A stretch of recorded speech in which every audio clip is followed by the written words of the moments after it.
And let's come to the last presentation of the last session. It's called Automatic Generation and Stylization of High-Quality Real-Time Avatars. Is that correct? And it's going to be presented by Quentin, Avril. Yeah. Thank you. Hi, so I'm going to talk to you today about how to automatically generate and stylize 3D facial rigs for VR avatars. So hi, my name is Quentin Avril. I am a research scientist at Technicolor, and that is a joint collaboration with the Utrecht University student and some other student from the ESIR school in France. First, very quick corporate slide about what is Technicolor and what the hell is doing Technicolor in VR. So we are a big group doing with a lot of brands like MPC, the Mail Micros, Mr. X, and so forth, working on most of the blockbusters that you can see at the cinema, and we are the first VFX and post-production provider in the world. And in VR, actually, we are using VR for two reasons. The first one is for customers, of course. So we've worked so far on more than 75 VR projects. And professionally, we're also using VR for virtual production. So this is technology that you can see now on the set, for example, for the Jungle Book movie, and what we're using right now for the Lion King movie that is going to be released next summer. Okay, just closing this corporate slide. So going back to this avatar stuff, everything started from a business request from one of our customers, HP. So HP created this big group of 3,000 artists and engineers called Mars Home Planet. And the goal of this group is to reinvent, think about life on Mars in 150 years, if I remember well, of 1 million of people in a colony living on Mars. So they asked us to create the VR experience that was showcased at SIGGRAPH last summer.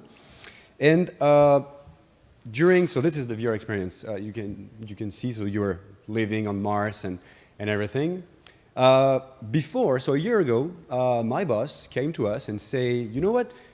The cherry on top would be that we could scan people before the experience, and in, let's say, less than 10, 15 minutes, this is the time frame he gave us, we could create a really realistic avatars, and people could be an astronaut on Mars, and they would take selfies in VR, they would share that on the social networks. This is amazing for public relationships and blah, blah, blah. So we checked the state of the art, and even if we found a lot of very inspiring works, we didn't find any solution for fully automatically create avatars without any interventions, because we're not artists. We cannot model, we cannot rig, we cannot animate. So yeah, let me introduce you to Bernard. Okay, so he's going to follow us all along the presentation. He's part of the authors of this work. So that's why we came up with this new pipeline, which is an acquisition and stylization pipeline. And to summarize, this pipeline goes from a set of pictures. Okay, so you have here 14 pictures of Bernard, and at the end you have a fully rigged, ready-to-use avatars that you can play in game engines everywhere. So the first part of this pipeline. First one is a photogrammetry step. Okay, so we're using here Mushroom, which is a photogrammetry tool, open source, free, that we've been co-developing for many years now. So if you are curious, you can check that out. So we're taking 14 pictures, creating a raw mesh of Bernard. But for those who are familiar with the raw photogrammetry mesh, it's a little bit dirty. Okay, you cannot work in production with such meshes. Okay, you have flipped triangles, you have duplicated vertices, non-manifold geometry, holes, and so forth. So you need to clean that. So to help us in that process, what we've done is training neural networks to do some 3D landmarking. Okay, so this is the orange sphere you can see on Bernard's face. So these landmarks are going to drive first the mesh registration, automatic mesh registration. So we're going to use the astronaut mesh template topology and automatically retarget it in order to look like Bernard. Okay?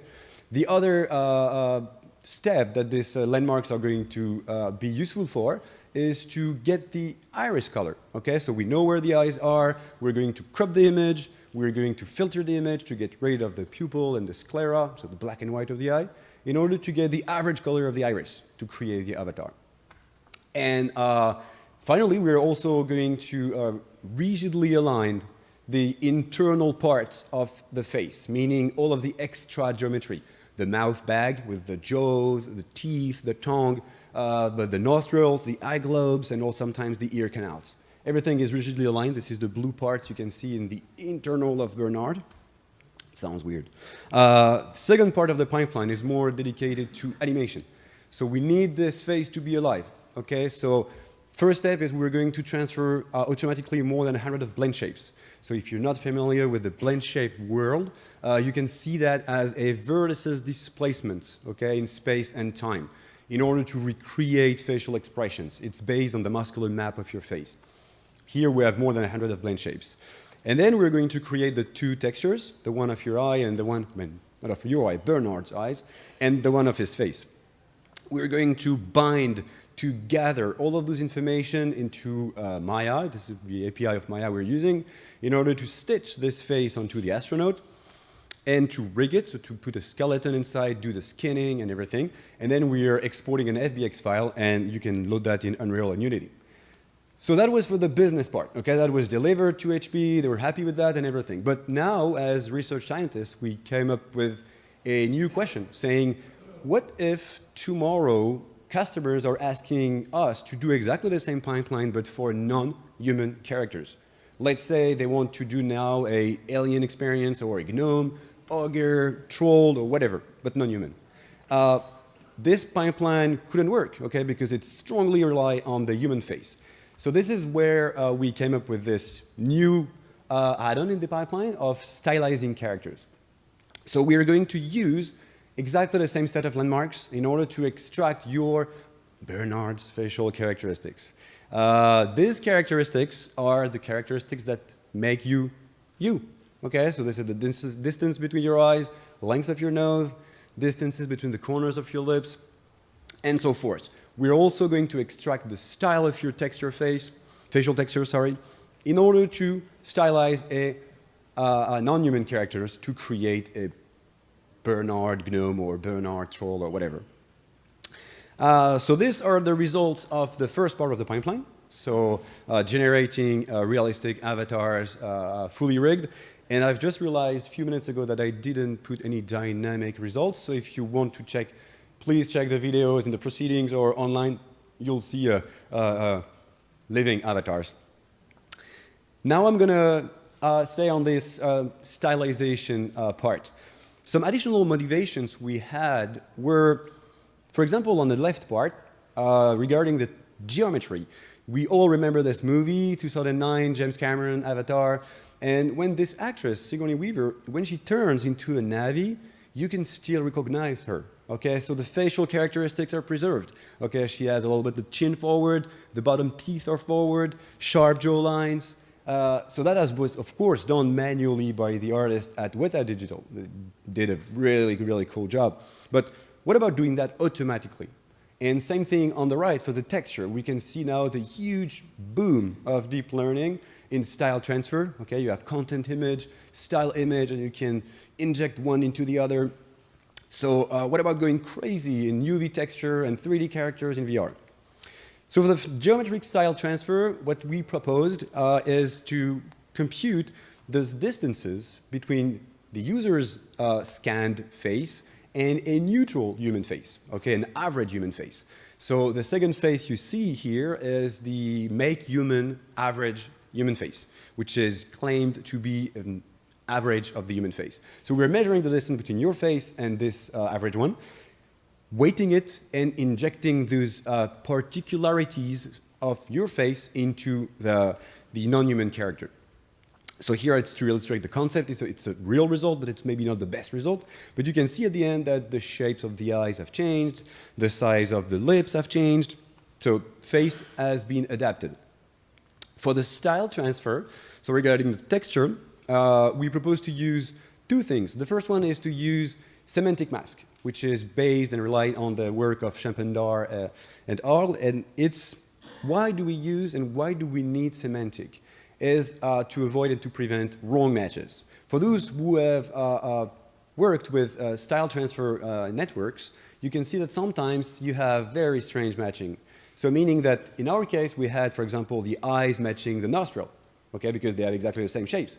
But we cannot do that, okay, because it's a human face texture. So we only have 2 eyes, we only have 1 nose, we only have 1 lip, well, 1 mouth, sorry.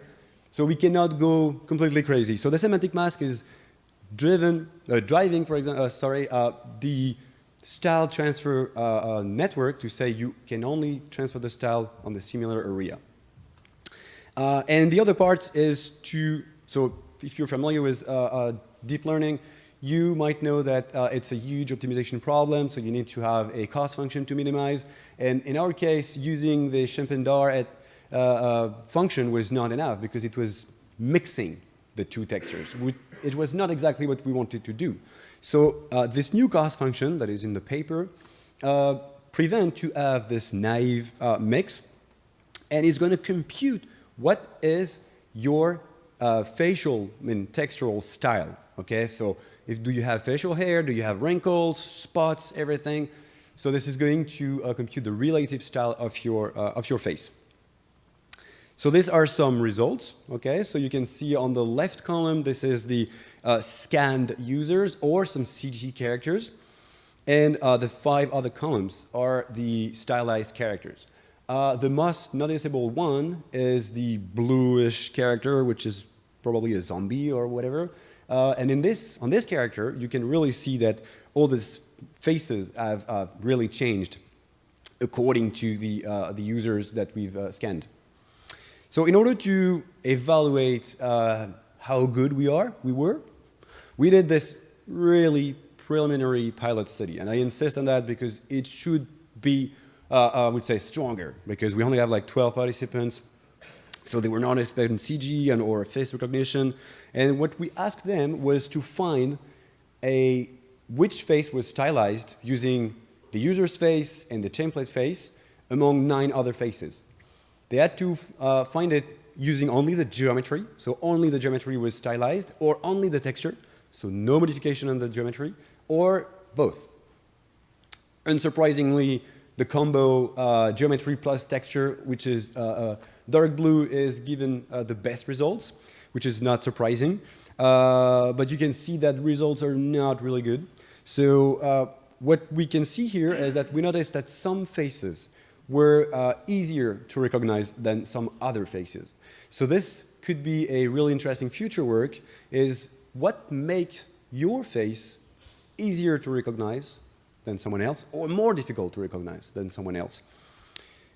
And we've also seen that some characters, non-human characters, were not recognized exactly the same, so meaning that, unsurprisingly, the closer you are from the human face, and the easier it is to recognize facial characteristics of a person. For example, the 2 guys on the right, they didn't have nose.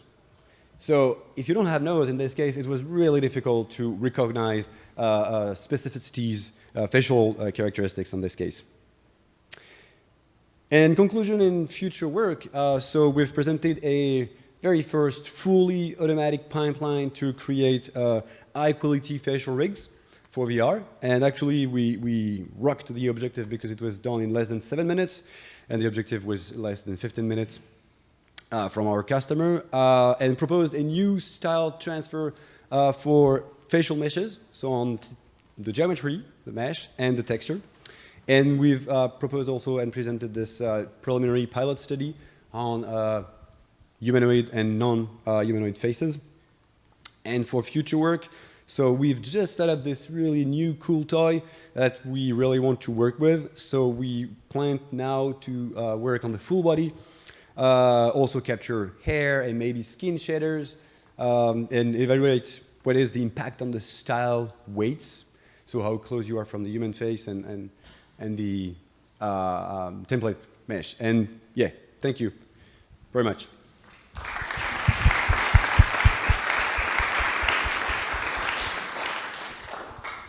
Okay, one quick question. Please step up to the microphone. Yeah, that's really cool, really amazing. I'm just curious, all the landmarks on the face look to be running down the center axis, and I'm wondering how you get sort of the fleshiness of the cheeks and that kind of stuff out of that feature set? So meaning only looking, you mean the front picture and 3D? It looked like your landmarks. It looked like your landmarks were running. You had some eyebrow landmarks, but it looks like you have nothing in the cheek area, Nope. right? And one of the things that I noticed Yeah. about Bernard is he has these sort of hollowed-in cheeks. Yeah, so I'm exactly. wondering how you get that information. Very interesting. So yeah, we don't have any landmarks on the cheeks, you're right. For this information here, for example, when we are transferring the blend shapes, we're not applying a straightforward transfer, meaning that we're using deformation transfer approaches, which are more considering the mesh in global. So what is the deformations applied on all of those triangles, and then we're going to inject these deformations on the target meshes. So in this case, we're going to have all of those deformations. I don't know if it's answering your question, but it's we can talk after, yeah. So it's the blend shapes, basically. Yeah, exactly. Okay, so please take this discussion offline. There's actually a nice Slack chat for this session. So if you have additional questions, then please just ask them there. And the authors here are, of course, invited, the presenters are invited to just answer those questions. Okay, so this concludes our session. Let's thank our speaker again. And let's thank all of our speakers again. Okay. Thank you.